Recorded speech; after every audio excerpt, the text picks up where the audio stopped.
লাওসের ভিয়েন্তানে AFC নারী অনূর্ধ্ব-20 Asian cup বাছাইয়ের প্রথম ম্যাচে স্বাগতিকদের বড় ব্যবধানে হারালো বাংলাদেশ। র্যাঙ্কিংয়ে 21 ধাপ এগিয়ে থাকা দলটির বিপক্ষে সাগরিকারা জিতেছেন 3-1 গোলে।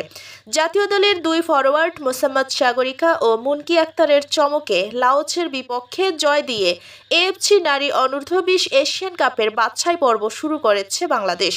প্রথমার্ধের 36 মিনিটে সাগরিকা লিড এনে দিয়েছিলেন বাংলাদেশকে।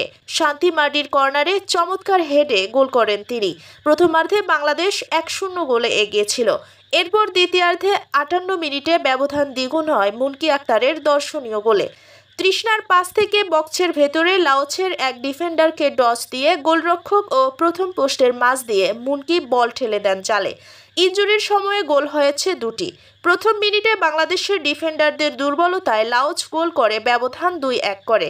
এরপর শেষ বাঁশির কিছুক্ষণ আগে বাংলাদেশ পায় তৃতীয় গোল। তৃষ্ণার পাস থেকে বাঁ পায়ে নিজের দ্বিতীয় গোল করে দলকে 3-1 ব্যবধানে এগিয়ে দেন বাংলাদেশের নাম্বার 10 সাগরিকা। বাংলাদেশ জিততে পারত আরও বড় ব্যবধানে। দুইবার ভাগ্য সহায় হয়নি। প্রথমার্ধে সিনহা জাহান শিখা ও দ্বিতীয়ার্ধে সাগরিকার শট ফিরে আসে ক্রসবারে লেগে।